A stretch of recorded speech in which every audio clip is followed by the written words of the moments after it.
Welcome to the plenary session for the 47th Annual Teaching Assistant Conference, hosted by the Center for the Advancement of Teaching. My name is Michelle Gaston, and I'm the Assistant Director of Teaching and Learning Initiatives and the TA Training Program Coordinator.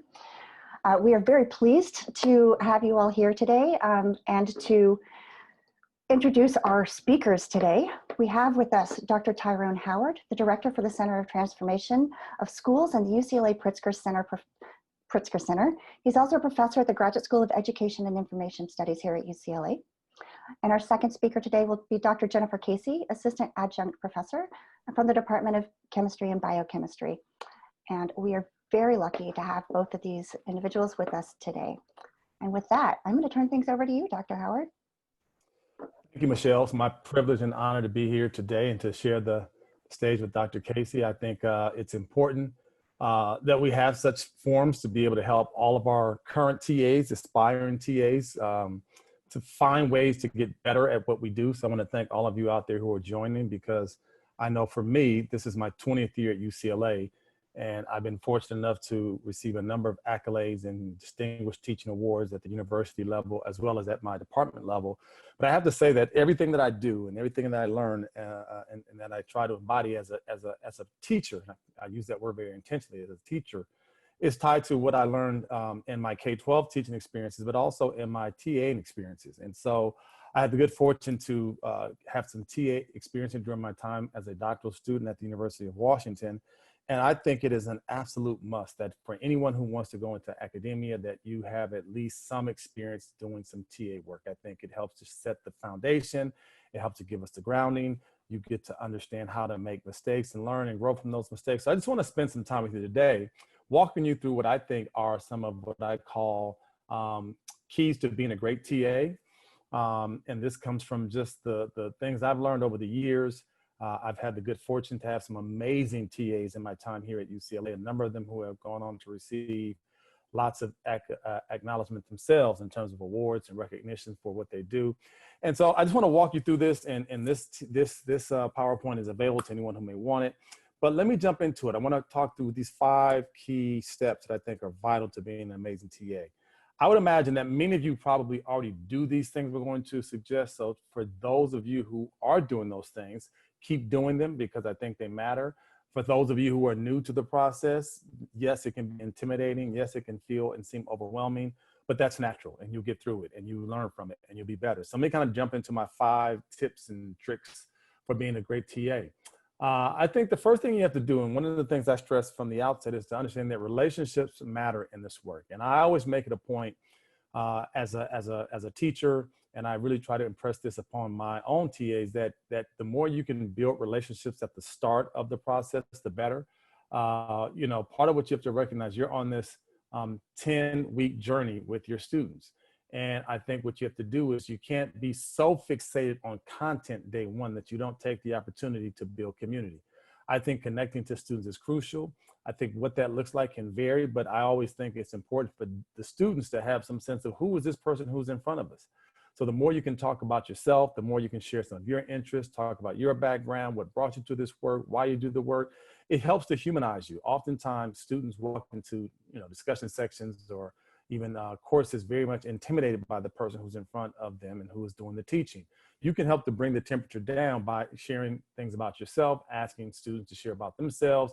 You're really kind of setting the norms and establishing the rules of how this 10-week journey is going to unfold. So you really have to talk about what your expectations are in terms of how you engage. And I think, for example, during this time of Zoom, there are little things that matter, right? Such as, do I have to keep my camera on, or do I need to have my camera? Is it okay to have my camera off? Whatever your preference is, I think you need to talk about that and really try to communicate to your students what your need is for making this a healthy learning environment is, but at the same time to find out from them.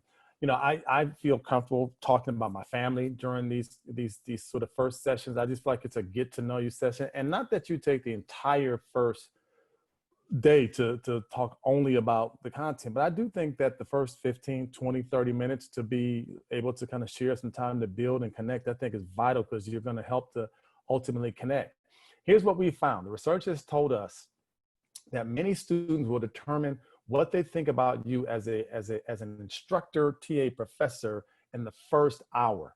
that the evaluations you get 10 weeks later are largely determined by the first hour that they have the interaction with you. So that first hour is crucial because you only get one opportunity to make a first impression. So the ways in which you engage with your students in that first hour is vital. And you're going to get to content, you're going to talk about the syllabus, but just use the time to kind of just make yourself personable and make yourself accessible. And to that, I always say, don't take yourself too seriously. Let them know, you know, if you're first year, you're new. If you're nervous, just say, I'm nervous. If you feel like you're a pro, say, I'm a pro, but I'm a pro with flaws. But do whatever you can to kind of help to just sort of, you know, bring the anxiety level down for you as well as for your students. So that's the first thing. Build relationships at the start because I think they make a big difference. The second thing I would offer if you're going to be a great TA is to understand the 7 Ps. And many of you out there know what the 7 Ps are, but if you don't, I will give you the 7 Ps. I've given you 4 of the 7 Ps at the start, but I'll give you the other 3s. And that is that prior proper planning prevents piss poor performance. I'll say that one again. Prior proper planning prevents piss poor performance. I cannot stress this one enough, that you have to plan, plan, plan, and plan some more. It is easy to see someone who is not planned. It is easy to detect someone who is basically operating from the seat of their pants. So as much as you can, put the time in, if it's got to be weeks in advance, months in advance, to make sure you know your stuff. Because if you don't, it's going to be a long, hard, difficult journey. I believe, and to this day, I still do this. I've already started doing some planning for my courses that start next week. I believe it's okay to over-plan. And I have always done that from the time I was a beginning TA. I used to always have this deep-seated fear that I would have enough content that would only cover me for, say, an hour for a 2-hour-long course. And I was always petrified, what would I do with the remaining hour if I didn't have enough content? So I, to this day, over-plan and think through, what if this happens? What if that happens? What if they don't engage here? What if the conversation or discussion is not as rich as I would hope there? So you have to play out various scenarios in your mind. You have to think about what happens if you have a very introverted group of students who don't talk as much, because that means you're going to have to do more of the talking and carrying more of the content.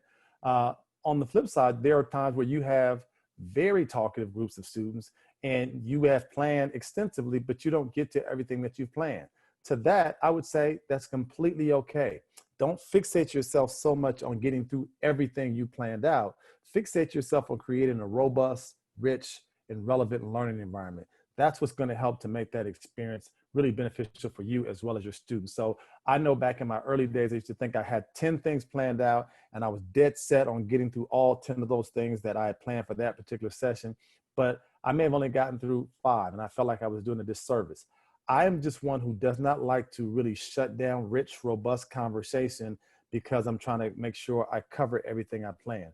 Now, I know sometimes we have to cover everything that we plan because there might be an upcoming midterm or an upcoming final, and you want to make sure you cover the content, but don't be so fixated on having to get through every little note that you've written that you wanted to say in that session, because sometimes it's okay to be able not to get through that.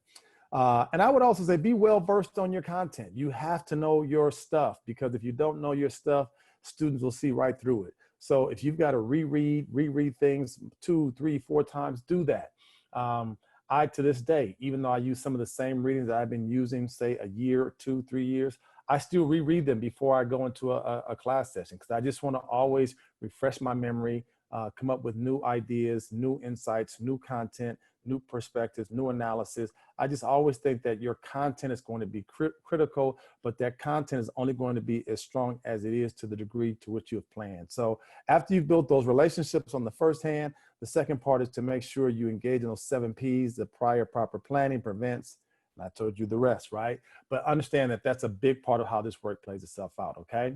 So that's tip number 2 of 5. Let's move on to tip number 3 of being a great TA. Is student workloads and assignments.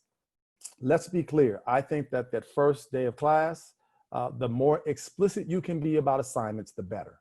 And by that, what I mean is being very clear about how work is going to be turned in, about what the time and dates are of your assignments, about how you'll handle midterm and finals, if you're using turn it in. All those things can be very, very much sort of points of contention down the line if you don't address them up front. Here's something that I've learned in all my years at UCLA, and even in my time before I came to UCLA, being at Ohio State, this is the case, and it pains me to say this. I would be willing to say that most students are grade driven, not learning driven, meaning that many of your students, the first thing they're going to do is go through the syllabus and look at the workload and figure out what is it that I've got to do to get the best grade. I try to discourage that. I try to tell my students that if you do all the things I ask you to do, the grade will take care of itself. But unfortunately, too many of our students are socialized like I was, that grading was all that mattered. And oftentimes for our undergraduate students, they're concerned about GPAs. They're worried about getting into grad school. So they want to know what I have to do to get an A in your class. But again, part of what you want to do is stress what are your rules about late or missed work.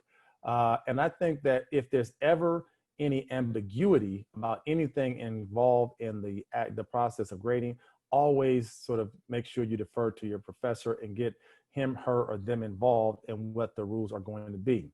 I say this because throughout the course of a quarter, there will be students who will have late assignments, who will have missed assignments, or even something like your attendance policy. What is your attendance policy? Even in the Zoom space, right? If a student just logs on, but you don't see that person's face, are they present? Do you know if they're there? What's your policy? I think the more you can be clear, the more you can be transparent, the more you can reiterate what those expectations are in terms of the content and the turn-in requirements. I think it's better because that way, you know, students can be clear and they can know what your expectations are. I would also add this, that the more you can communicate to students that if they have any questions, to let you know in advance, the better. My policy with my TAs has always been to let your students know that it's easy to prevent something on the front end as opposed to trying to fix something on the back end. So if something's coming up and you feel like you've got to leave town, you can't complete an assignment, come to me, the TA, ahead of time. Let us problem solve together so that way we can figure out what's an amenable sort of an arrangement, as opposed to the deadline is passed. You come to me 3 days after the deadline is passed and say, well, you know, what happened was something, you know, came up. You all know you will have more passings of family members than you oftentimes think are humanly possible. I've had my fair share. You will have more last minute hiccups. Things happen, and I'm being fair. Sometimes these are legitimate things, but sometimes students are not always as forthcoming and forthright as they should be. So just make it clear. If you have a no late assignment policy, let students know day one. So that way there's no lack of clarity about the fact that there are no late assignments. If you have a no makeup sort of policy, let students know that there is no made up work that you have. If you have a policy that says you dropped the lowest grade of, say, a series of papers, let them know that up front. I think the main thing is students want to know what to expect. We don't want to have surprises from their part or our part. So I think the more we can be clear about our workloads and our assignments, the better. I think you have to understand this because I think it's so vital, because it leads to the fourth point of my 5 point, is that issues and challenges will arise, also known as stuff happens. Throughout the course of a quarter, you can't even begin to imagine all the things that students will bring to your attention. So as much as you can, I think what you need to understand, document. So when you can engage in conversation with students via email, do so. Meaning that if a student comes to you and says, well, I thought you told me that I had 2 days to turn this paper in, and you said you didn't have any time to turn this paper in, then it's a she said, he said, they said, we said, you know, them said kind of discussion. But if it's in black and white, if it's in an email exchange, I think the better off you are. So I always encourage my students, as you start to communicate with students about different matters, put it in writing, because far too many times there's been different accounts of what was happening. Document what you said, document what the student says, CC me on it. So that's another thing. If you can't CC or BCC your professor on it, because that way that person is in the loop and they understand the ways in which this whole thing will play out as well. So understand that. Let me talk about the second bullet because it is so important, and I have seen, sadly, I hate to say, some folks get into some real deep trouble here. Please, and I do mean please, draw some clear boundaries between yourself and your students. Meaning, Look, I've been on the student conduct committee here for years. I've been involved in Title IX policies and the discrimination prevention office. TAs understand that you should not meet students at their homes. You should not be too social with them. I'm just one who has to remind folks, you are a working professional. Personal relationships with students is a no-no. You've got to draw your boundaries, make them very clear. You just have to just be very clear. And I'm still to this day amazed at how many folks don't understand that. The lines get blurred. You spend a lot of time, even things such as texting, social media connections. I am not a big fan of, because you just don't know how that could ever come back to sort of somehow look as you are not being professional. Happy hour, dinner, lunch, believe you me, I'm just very cautious about that. Meeting a student to discuss his or her or their work is fine if it's in a public setting, out in the open, where no sort of issues can ever arise. But you've got to be clear, you've got to be careful, and you have to be really, really mindful of the ways in which certain kinds of behaviors can be misinterpreted by people in different ways. So please draw clear boundaries between yourself and your students. Even though sometimes there may not be much of an age difference, it doesn't matter. You're in a different position, title than they are, and you have to be aware of that, okay? Again, communicate with faculty about any potential issues.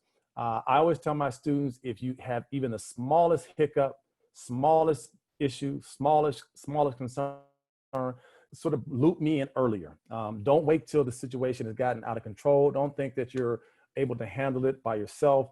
Always let me know what is happening. Always let me know if you think something is brewing, if a student is being challenging, if there is something that seems to be really kind of off, weird, different about a particular student's exchange in the course, because things get said and done, or inappropriate comments are made and you're not sure how to handle them.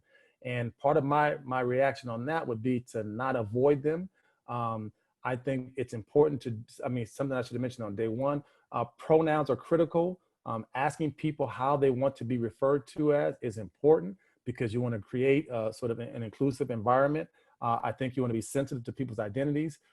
Unfortunately, while I do know we have the freedom of speech, people can also, there's a fine line between freedom of speech and hate speech. And students will say some things that are hurtful. They will say some things that are disrespectful. They will say some things that are oftentimes really, really, really, really inappropriate. And it's your responsibility to jump in and try to shut that down, and to let students know that we can agree to disagree, but we won't be disrespectful. We will not in any way, shape, or form create the kind of hostile environment that we know minoritized populations oftentimes are subjected to. So, and if those issues come up, please talk to your faculty member and bring them into the process, so that you're clear about what's happening, okay? And be clear about your role.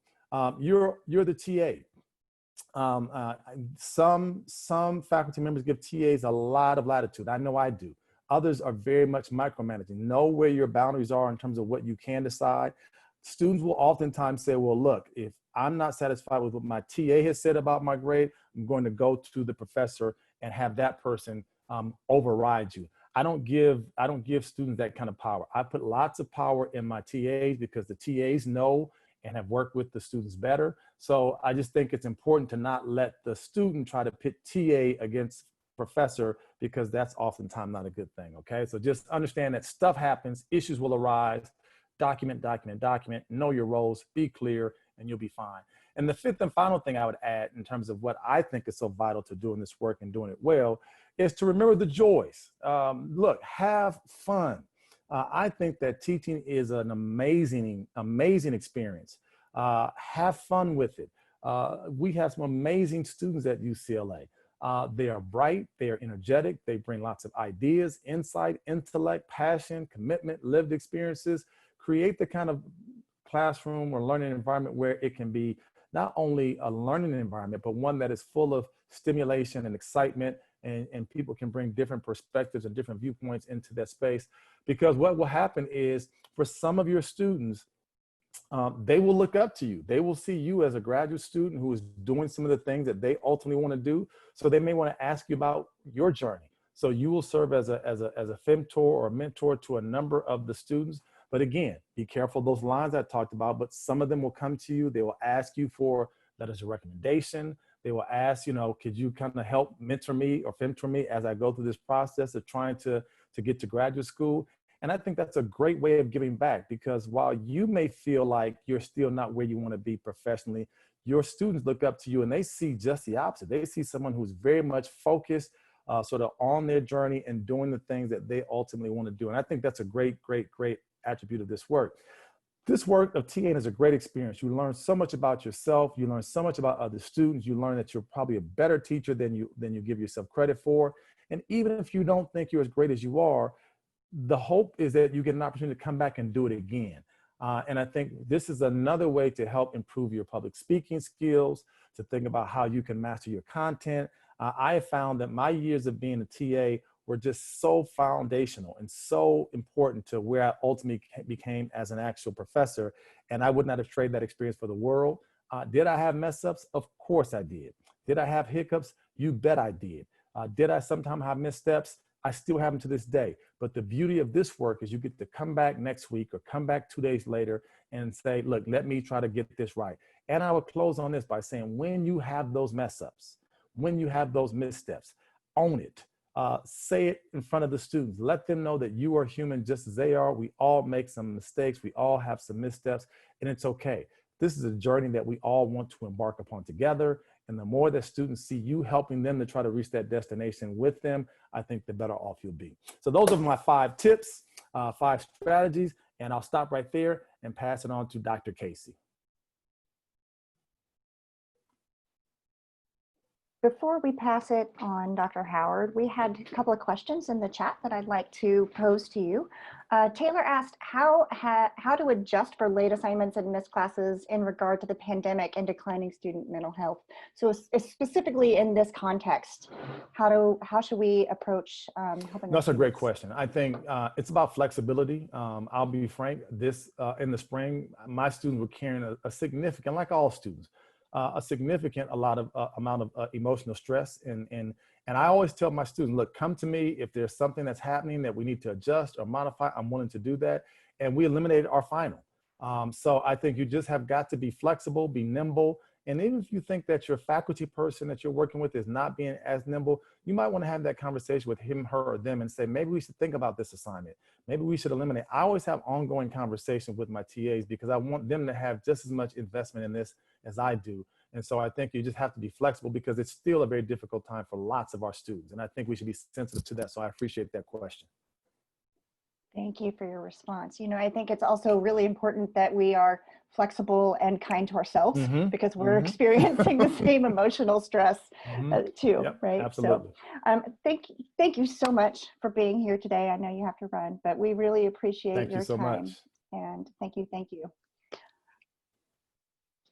Okay, and with that, I am now going to hand things over to Dr. Casey. Let me pin your video here. And can I get the slideshow? Awesome, thank you. 1 second. Okay, away we go. Awesome. Thanks.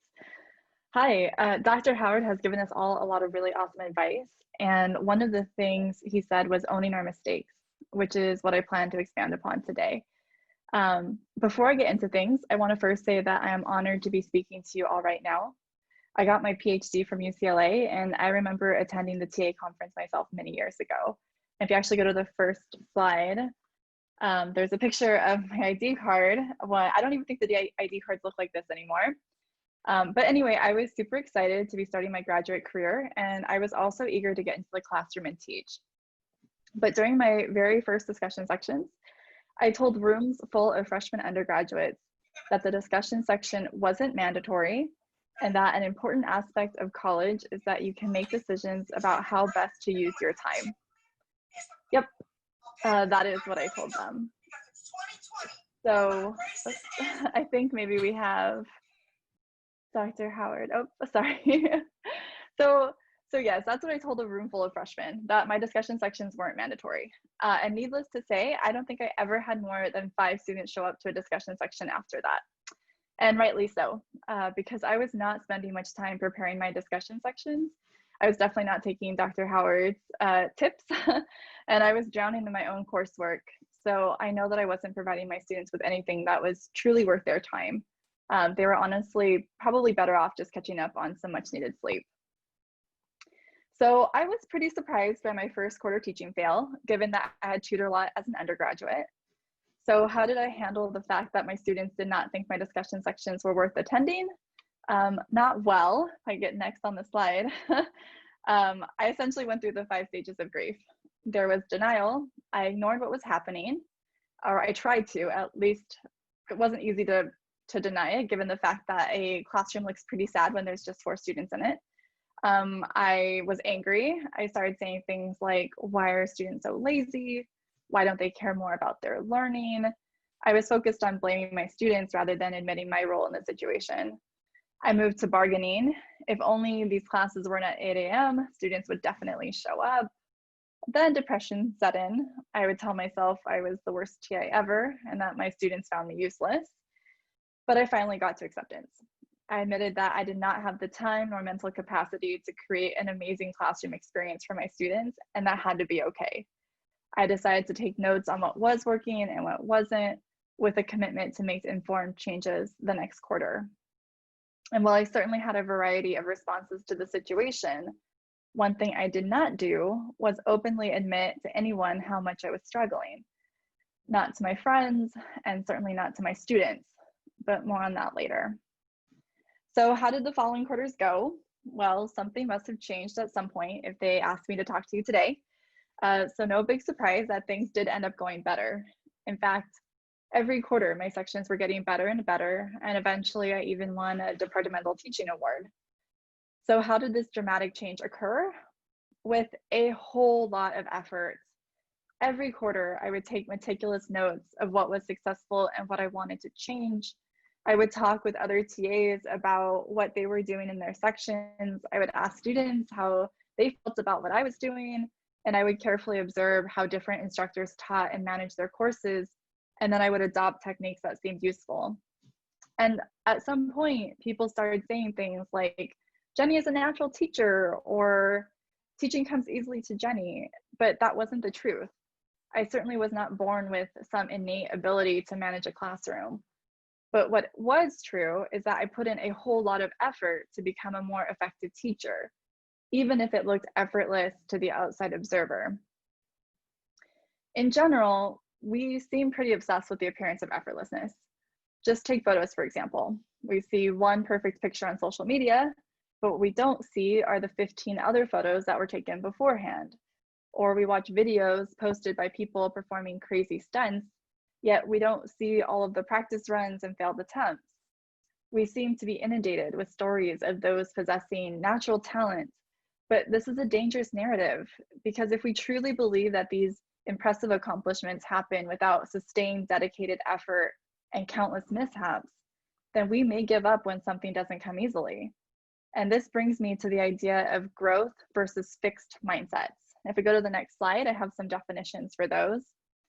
A fixed mindset is when we assume that our character, intelligence, and abilities are static and unable to change in any substantial way, while a growth mindset is when we feel that our character, intelligence, and abilities can change, and any failure we encounter is not due to limited abilities, but rather is an opportunity for us to expand our current capabilities. It really comes down to the question of, do you believe in the power of a whole lot of effort? Now, there has been a lot of research into the effects of students having a growth or fixed mindset, and the results are pretty astonishing. So I'm just going to focus on a set of studies performed by Mueller and Dweck today, but there are many more studies you can find in the literature. So if you go to the next slide, it's the setup of the study. In this particular study, students were given a problem set, and afterwards they were told either, wow, you did really well on these problems. You got X number right. That's a really high score. You must be smart at these problems. Or a student was told, wow, you did really well on these problems. You got X number right. That's a really high score. You must have worked hard at these problems. Afterwards, the students were given a second problem set that was much harder, and they were told that they had done a lot worse.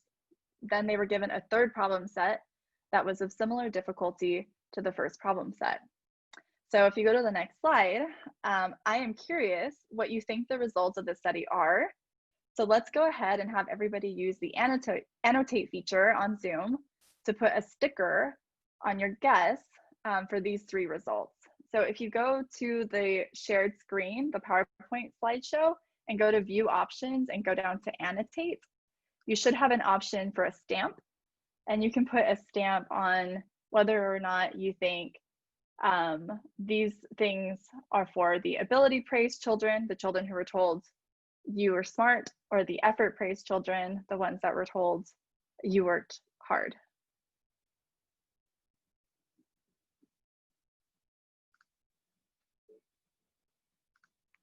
And do we know if the annotate feature is working? Oh no. Oh, that's It's not, I see it for me as the host, but I don't think it's available oh, to no. the attendees. Okay, We sorry can do about it quick. that. We can, let's see if we can do a quick poll. I don't think I can create a new one though. It's fine. Just everybody take a second and think about what you think the answer might be for which of these groups of students, you know, were more significantly like wanting to work on the second problem set, or which ones were more likely to say they enjoyed working on that problem set that was more challenging, or which ones were actually ended up performing better on that third problem set. So you can just think to yourselves what you think the answer will be. If you have a chance, though, I definitely recommend checking out the annotate. It's pretty fun on Zoom. So, all right, so I'll go ahead, and if we go to the next slide, I have the answers for you. Yep, so it turns out when the ability praised children, those who were told they were smart, were told there were additional, more challenging questions, they were not eager to attempt them. But the effort praised children were willing to try that second problem set. And the reason for this seems to be that when students attribute their success to their abilities, there's a fear that accepting new challenges may in fact result in failure and therefore expose their lack of talent. Furthermore, the effort praised children found the more difficult problem sets just more generally enjoyable compared to their ability praised peers. And when it came to that third problem set, the ability praised students performed worse than they did on the original problem set, while the effort praised children actually performed better than they did on the original problem set. And if that isn't enough, researchers asked the children to write private letters to their peers about the experience, and 40% of the praised ability children lied about their scores. They claimed their scores were higher than they actually were. So let's summarize. What these results indicate is that praising students based on perceived innate ability led those students to be more resistant to challenges, more likely to shut down when faced with failure, and more likely to lie about their scores to protect their perceived ability. And what is crazy is that I often see these behaviors in my UCLA students, and it is heartbreaking. If you have taught at UCLA before, you know just how motivated, dedicated, and how hardworking our undergraduate students are. And if you're a new TA this quarter, get ready because you're in for a treat. Our undergrads are truly the best. Yet, so many of our students will tell you that they feel like imposters. They see their failures as personal and shameful, and they think that their struggles are evidence that they aren't smart enough and that they don't have what it takes to succeed here. Unfortunately, students have been trained to believe that being smart means that things come easily to you. But the truth is that learning something new is hard. It requires sustained effort in spite of mistakes and failure. To gain true understanding of something, we must be challenged, maybe even frustrated, and ultimately resilient. In other words, we must put in a whole lot of effort. But I come today with a message of hope, because as an instructor, you have the power to remind students of the normalcy of failure and the effort required to learn. You can foster a growth mindset in your students through your actions in the classroom. And so I have some potential ways on the next slide. So first, you can create a classroom environment where students have low stakes opportunities for failure. So if we only have 1 or 2 exams or large papers, then failing one assignment is devastating. But if there are more frequent, smaller assignments worth much fewer points, or maybe no points at all, then we are giving the students space to make mistakes and learn from those mistakes without punishment. We can also praise, instead of praising students, whether for ability or effort, We can instead provide students with useful feedback that really focuses on the next steps required for improvement. So consider giving students actual constructive feedback that they can use to direct their future efforts. And bonus if you can provide students with a chance to use that feedback to edit their work so that their mistakes actually are learning experiences. You can give your students some agency in their own learning. Rather than dictating how learning has to be done, recognize that students are active and really the main participants in doing the learning. So it makes sense to give students an opportunity to talk about how their learning is going and whether or not the assignments, the course structure, etc., are actually supporting their efforts. This can be done informally through small group discussions or more formally through surveys. But just remember that the class is ultimately for your students, and we want to create a space where our students feel like they belong and they are valued. And finally, you can show your students that learning takes a whole lot of effort and that mistakes are part of the process.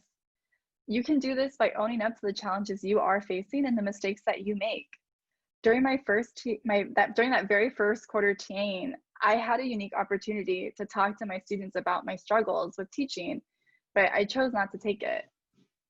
12 years later, now as an instructor, when we moved to remote learning in the spring, I decided to be very open with my students about the challenges we were facing and how hard I was trying to provide them with a meaningful experience regardless. I made sure there was a forum for students to talk about their struggles, and I was eager to adapt things based on their constructive feedback. I wanted the students to know that we were all learning together and that we were ultimately a team. And I don't think my students would say that my spring course appeared effortless. They instead said, and I quote, "It is insanely obvious that Dr. Casey dedicates a heroic amount of effort into making chemistry something that is approachable, even if challenging at the same time." And so despite all of the frustrations, mistakes, and second guessing, my class last quarter was one of my favorites because it was an incredibly valuable experience and I emerged having learned so much. And so what I've come to understand is that I need to have a growth mindset towards my own teaching. Once I did that, I could embrace the discomfort that comes with not yet, and that is the key word, the discomfort that comes with not yet being skilled at something. And while I definitely found this new perspective personally useful, studies indicate that it may have been more beneficial for my students than I originally thought. There was a study published last year in Science about which instructor qualities had the biggest impact on student motivation and achievement. So if we go to the next slide, we have a quick poll for you, and this should work. So let's launch the poll and see which of the following you think was the biggest predictor of student achievement and motivation. And this was for STEM classes at universities. Oh, I can actually pull, oh, you guys got the poll up, awesome.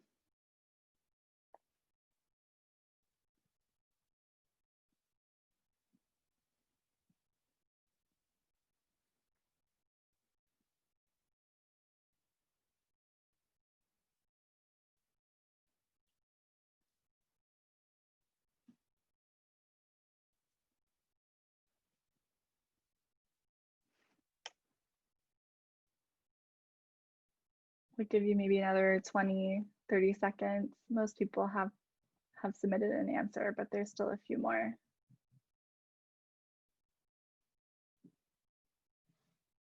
Okay, I'm gonna end the poll and show the results. All right, so the majority has selected instructor mindset. I think you guys are all paying really close attention to what I'm saying, and I appreciate that. Honestly, for me, I would have thought that it was teaching experience. You know, years and years of teaching experience you think would make a huge difference in this. But you all are correct. So if we go to the next slide, there's a graph I want to share with you from this study. This study did show that faculty mindset was a better predictor of student achievement and motivation over the faculty members' gender, race, ethnicity, age, teaching experience, and tenure status. And the plot on the right of the graph is looking at the final GPA of students in a STEM class. And you can see that in general, students had higher final grades when their instructors reported having a growth mindset. And this was even more so for the case for URM, or underrepresented minority students. And so while I provided you with some evidence in this talk that having a growth mindset can be useful, I do want to add some words of caution. I think sometimes it's easy to say, that's it, that's the answer. They just need to have growth mindsets, but it is never that easy. Remember our theme here about a whole lot of effort. We can't make claims that just because someone isn't learning, it's because they need to change their mindset. There are many reasons why a student may not learn something. So rather than focus on why someone isn't learning, our goal as educators should be to put in the effort to help them learn. And employing a growth mindset ourselves means that we will have the stamina to find good solutions when faced with these situations, as well as have the belief that all our students have the capacity to learn. And so my big takeaway message today is this: let's embrace the discomfort that comes with being challenged, and let's embrace the whole lot of effort that is required for advancement. We are currently facing a pretty uncomfortable time, and that is putting it mildly. Between the pandemic, social injustices, the upcoming election, devastating natural disasters, and the list goes on, we as a society are facing enormous challenges. And it may feel like that nothing can be done, but rather than see the challenges we face as insurmountable obstacles, what if we saw them as opportunities to make changes to the status quo and to rise up as a society? Will it be easy? Of course not. It'll take a whole lot of effort from all of us. But when you think about it, US universities, saving historically Black colleges and universities, were generally built to serve white able-bodied men.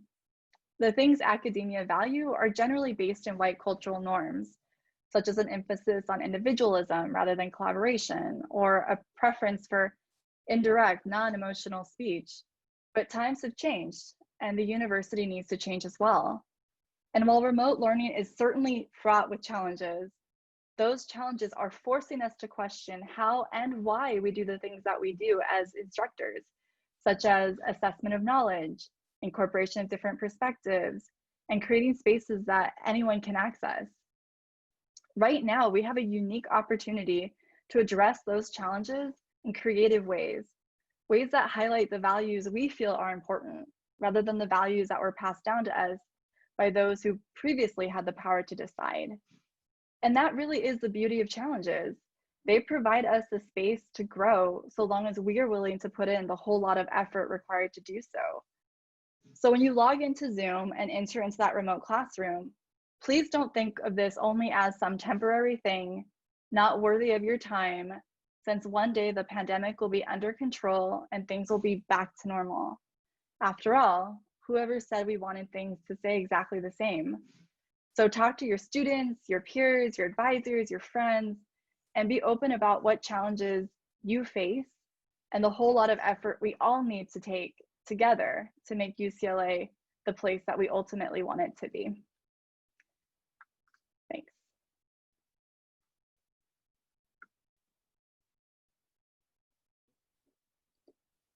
Thank you so much for that. I wanted to read a question that came in at the end here, or right at the beginning of your talk. It was adjustments that you think we should make for students for having their first UCLA experience as a remote one.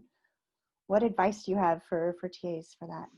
Yeah, I mean, definitely, I think this goes along along the lines of what Dr. Howard was saying too, is really creating a space where the students feel included and that they belong. So that means making sure you have surveys where you can have students share information about themselves, what challenges they have, what aspects they're really excited about, having icebreakers so students can interact with other students so they can actually build a community with their peers. Even if you can have like special Zoom rooms where students can kind of meet that are outside of class time. So just spaces for students to really build that community, because honestly, it is kind of sad when you think about starting college and not being able to hang out and meet all of your new friends and peers. So if we can create that remotely, I think that's what we should try to do. Thank you for that. Other questions for Dr. Casey?